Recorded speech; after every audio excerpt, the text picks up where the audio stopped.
lights bring it out. All right. We ready? Okay. We'll go beginning in 3, 2. Steve Bowers welcoming you to Dialogue here at E+ TV 6 and a conversation with George Pimentel. He is the president of Jackson State Community College and has been for the last 2.5 years as we do this program in February of 2023. It's good to have you with us. Oh, thank you for inviting me. Yeah, you arrived in Jackson just in time for COVID. Yes, I spent a year and a half in an apartment. Okay. Yes. Oh, is that right? So you've been here 2.5 years, but a year and a half blew things up and changed things. Absolutely. How did it affect Jackson State particularly? Because I know it dramatically changed your campus presence and everything else. It had quite an impact across Tennessee. Enrollment declined after that first semester where people were not ready to come back. We were trying to socially distance, spread things out. Right. But online is where the real growth happened. Okay, all right. So you went online with all your classes? All of them. Okay, for how long? For almost a year, and what's interesting is that even now, when we've come back full-time, we have significantly more students that have stayed online. Online, okay.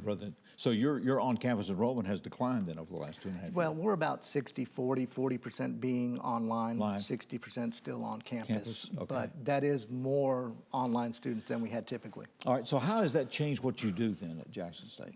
It really hasn't. Okay. We are still really heavy in a lot of nursing programs, medical, whether that be the health sciences, radiology, you name it, EMT, we have that, which they have to have hands-on. Okay. So they're still on campus. We have engineering programs that require this.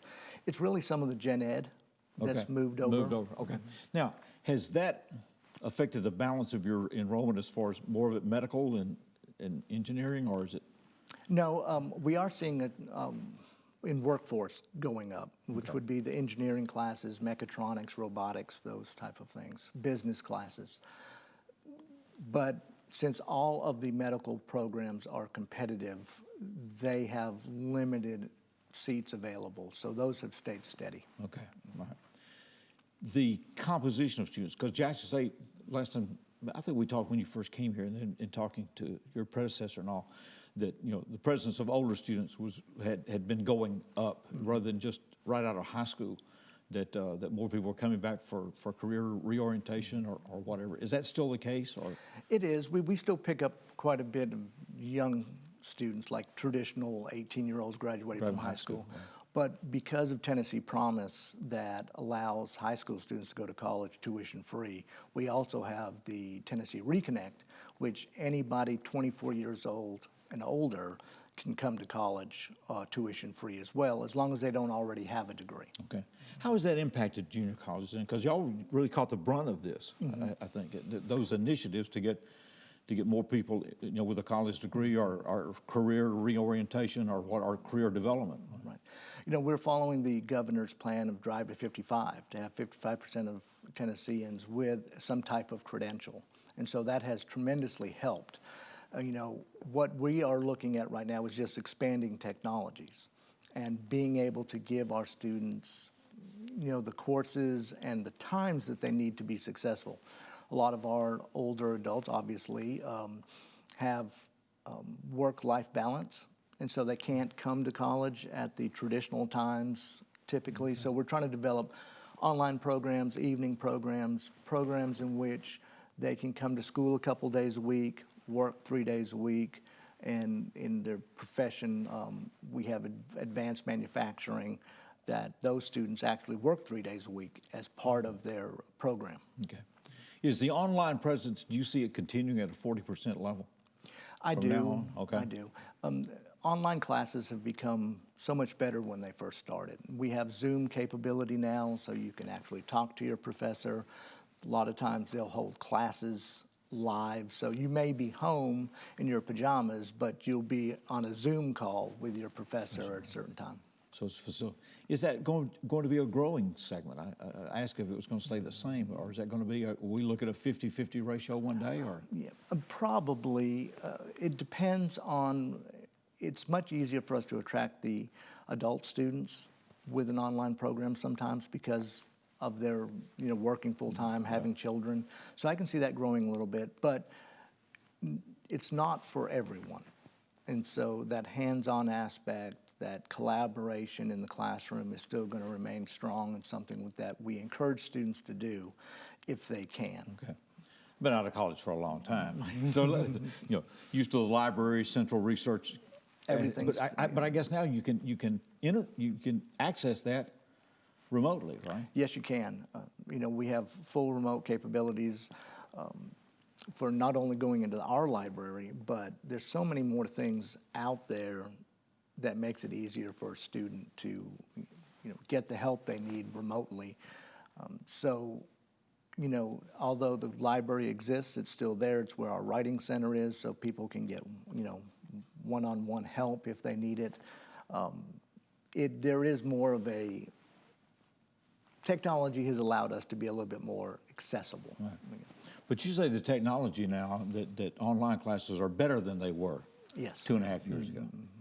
I think so. Number one, it's really forced us to look at it across the board, and that some of the courses that we converted had not previously been online. And so it forced us to not only put some more classes, so where a student can now complete a degree online, where they couldn't probably before. They had to do a little bit of both.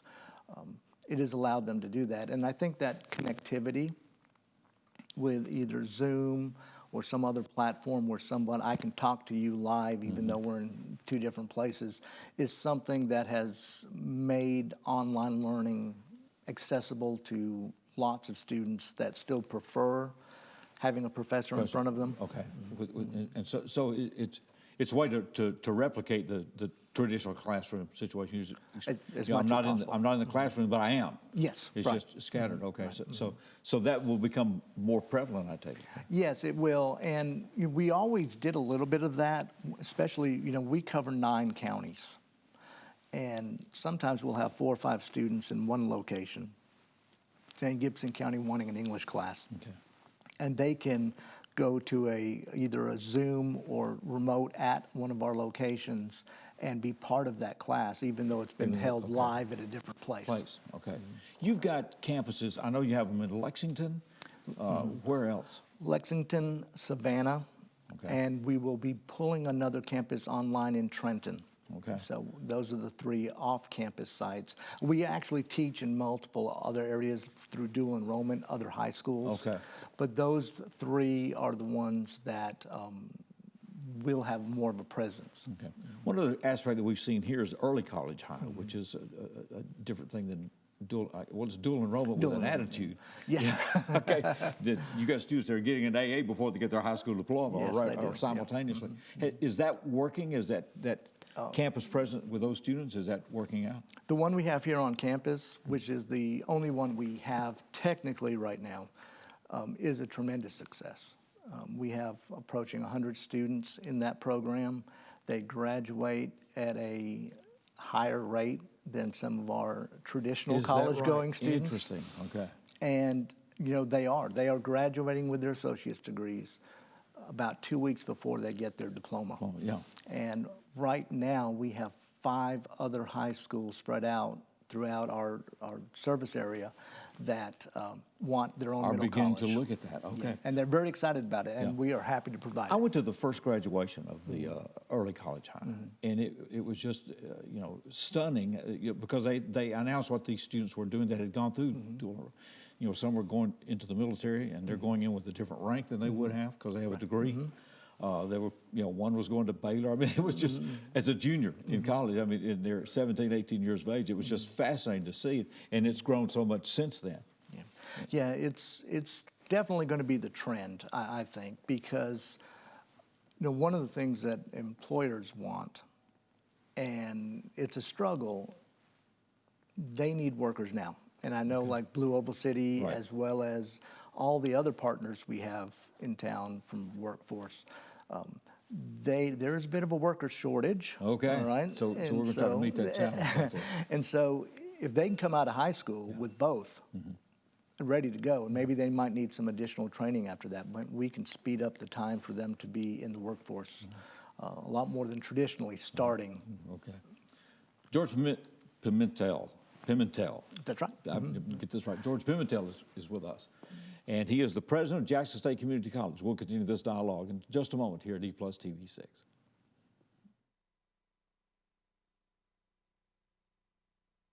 that mine? Oh, that was yours. Okay. Okay. Well, I thought I'd turn my phone off, but then I thought, well, there's got to be somebody. No, that's all right. No, I just heard. I guess I was hearing it in my earpiece. Is what it was. Okay. Ready? Okay. We'll go beginning in 3, 2. Welcome back to dialogue here. Okay. All right. Okay. Now we'll go beginning in 3, 2. Welcome back to Dialogue at E+ TV 6. We're talking with George Pimentel. He is the president of Jackson State Community College. And he's been in Jackson now 2.5 years. We're doing this program in February of 2023. 2.5 years, but a year and a half of that was blown up with COVID. So it was a whole new world just kind of reemerging. So where are you now coming out of this? We are better positioned than I think obviously before I got here. And the new workforce building that we're going to be getting here in Jackson, all the new technologies that are coming, we are just poised to just explode with students, and it's the best time to be here in West Tennessee right now. Okay. Now tell me about this new building. Okay. It's a workforce building. It's going to be focused on flexibility. Okay. And is it an addition to the campus? It'll be where? Okay. It'll be right across from the McWhorter Center. Okay. Where we are right now with a lot of our workforce programs already. It's going to be a multi-function building where we'll be there. The TCAT Jackson will be there. Okay. We're going to be inviting partners from the city and others to be there. The idea is that if someone needs up training or even a degree, they can come to that center. They can then possibly even apply through the American Job Center. Okay. And come and then take the program that they need to be able to go to work. So it will be industry-specific training or skill-specific maybe? Or? A variety of different things. Okay. One of the programs we're definitely going to have is a work-ready certificate that teaches a lot of the soft skills that employers say that they need. So we'll have that available. They'll be able to do robotics, engineering, a variety of different things. But the big thing about this building is flexibility. If you can imagine a large building with a lot of bay doors all on the outside, and the idea is that if Toyota or Black & Decker or anyone needs training, we can open that door, bring in the piece of equipment that they need. We can train them on it. We can then take that equipment out and then reuse it for someone else going through there. And that's a big change for higher education. We typically plan a building with certain programs in mind. Okay. And then, as we know, 2 years, it's not the right program, right? So this is going to be a game changer. Just the design of the building then to facilitate that kind of plug in and unplug and put something else in there. Yes, it's going to be different. So that's different than the tech center in a sense, which was very innovative when it came. I mean, being able to put industry-specific training or whatever. Yeah, I mean, we'll still have some generalized training that we know everyone will need. Yeah. But we want to make sure that we're flexible in that if a certain piece of equipment changes, we don't have last generation's robots. Right. So we wanted to stay. It's stuck with them, until we can replace them. All right. So a TCAT student then would from the College of Applied Technology would plug in to do what? To enhance their training or get on a specific piece of equipment or would they also then have enhanced credit toward a degree or? They would. Okay. And so, and this is a real cooperative effort here. Right. We are trying to make sure that a student can start at a TCAT, do a year, but then continue their education and obtain their associate's degree. Okay. It's not mandatory, but that's the way the model works. And we would love for them to go ahead and articulate to a bachelor's degree. And we are working on several programs right now to see if we can accommodate that as well. So an entity such as University of Tennessee at Martin could plug into this as well? Absolutely. Okay. You know, we've been working with them now for a while. They have a presence on our campus, and we're wanting to expand the programs that they're offering in 2+2 fashion.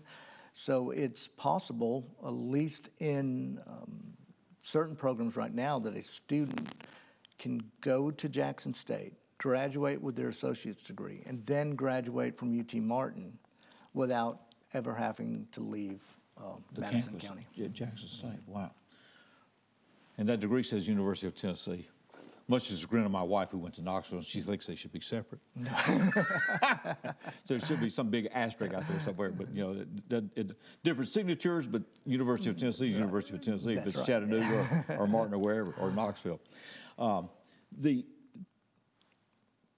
These community colleges started, and you were with Volunteer State, and so they have right at a 60-year history, I guess, in Tennessee. Right, yeah. All right, okay. And so it's just interesting because my impression is when the community colleges were started, it was a way to get an associate's degree program accessible in several different communities.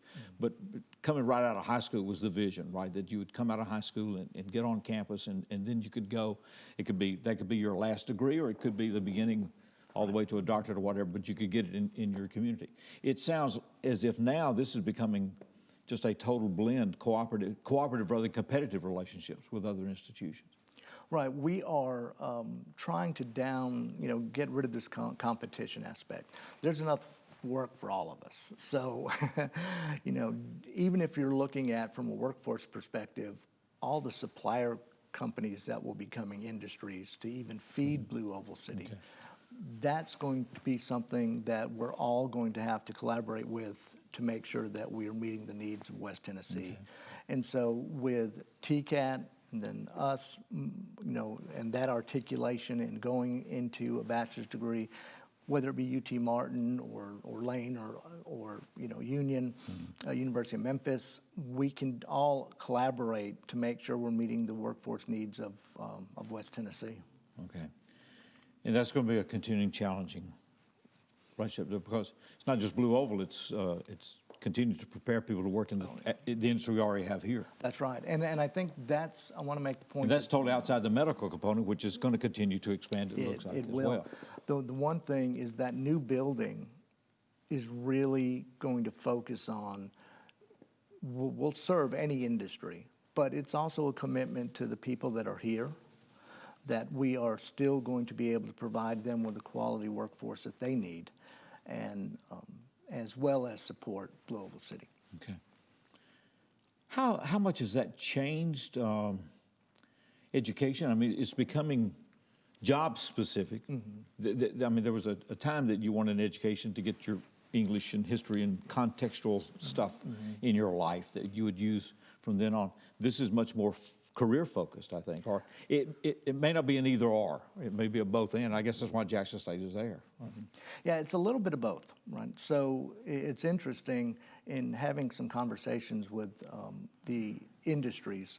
They need a worker that is going to be trained particularly on a particular machine or something like that. But they also need to have that associate's degree background most of the time to troubleshoot, to not just run the machine, but to be able to say, okay, this is broken. Okay, process. and where to start. Skills, right. Yeah, and okay. so but Jackson State, we service not only the traditional transfer students, those that come to Jackson State for 2 years, and then go to another college as a junior, like you mentioned.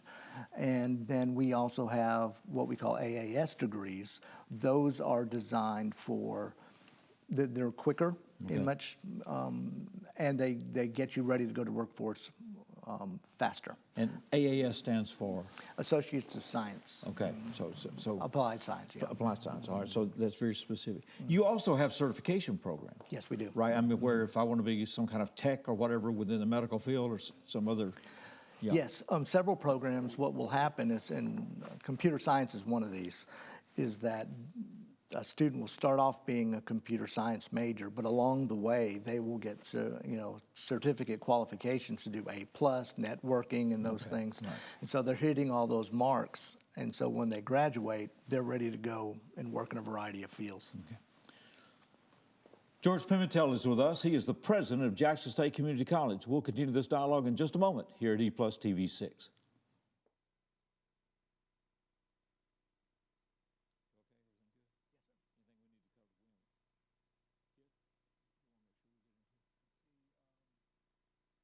No, Okay. I think we're good. All right, Unless good. you got something.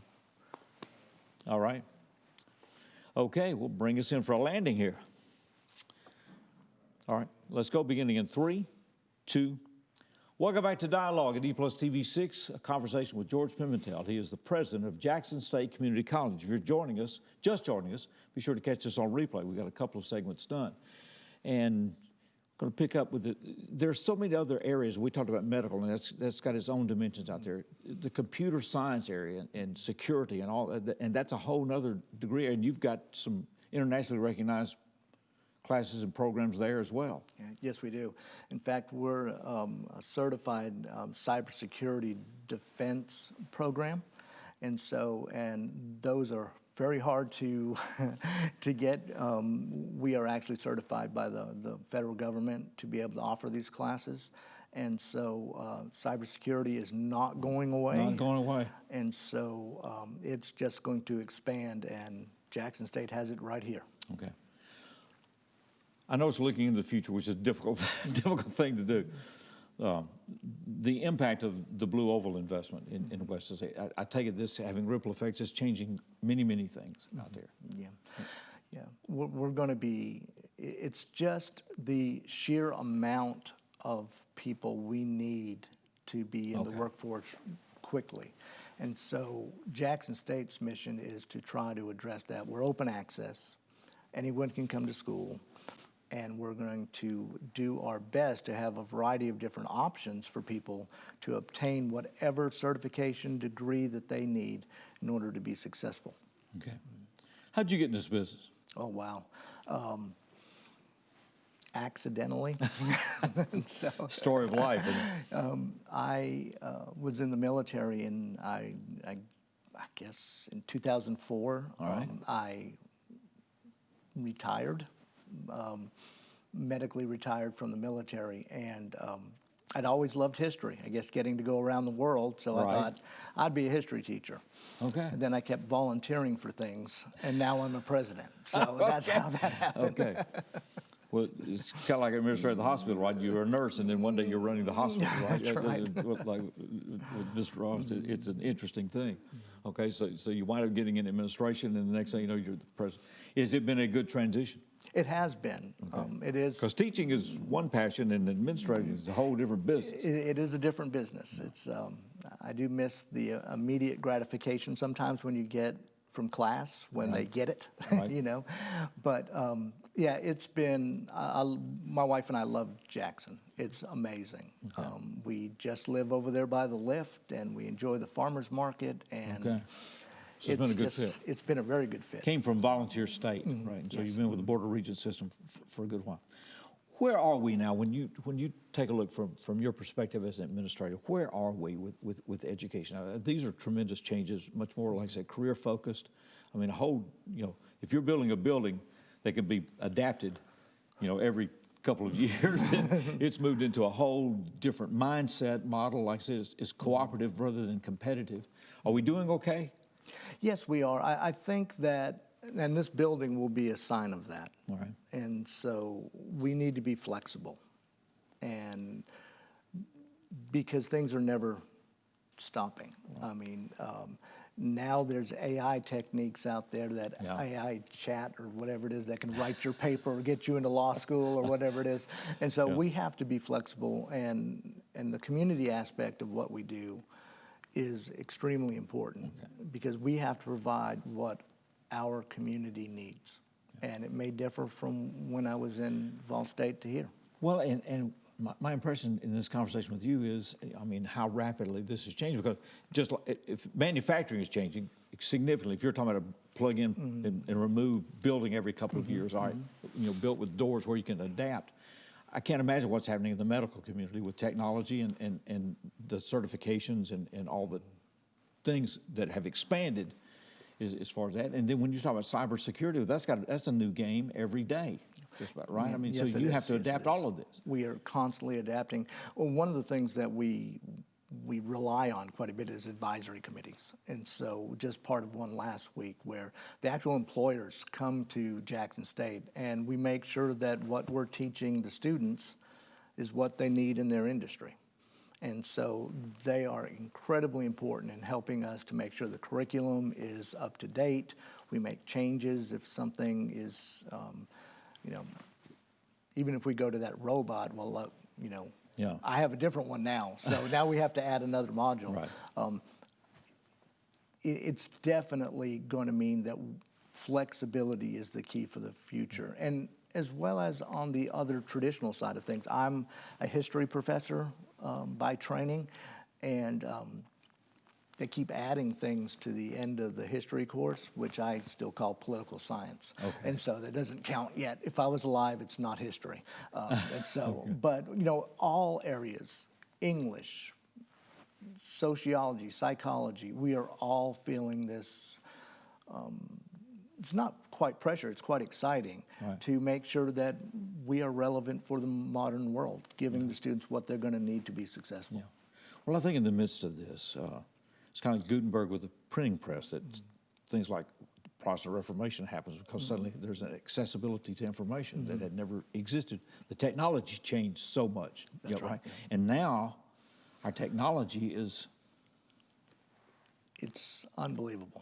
I mean, how does forced adaptation and changes out there for us all, you know, which has psychological effects and everything else. And I would think in education, it's like, wait, can we hit pause for a couple of years and let's get set, see if this is working? But you don't have that luxury anymore. We don't. And so what our motto is at the college essentially is we will adapt. We will try something and be pragmatic about it. If that was not the right, you know, way to go at that particular junction, then we back up and try it again. Okay. And so we don't have 5 years anymore to wait to see if this has worked. worked.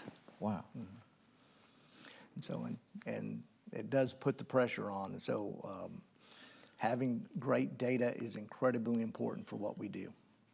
That's got to change the role of being a professor, in the sense that I have the information, I'm going to impart it to you, and I've been here 25 years or whatever, right? But you don't have that luxury anymore. I mean, now I would think even in the more traditional academic areas, there's still this pressure. The changes are there. Access to information is different, Yes. right? And you know, one of the things that in all gen ed, whether it be history or English, like I said, sociology, the immediate access to facts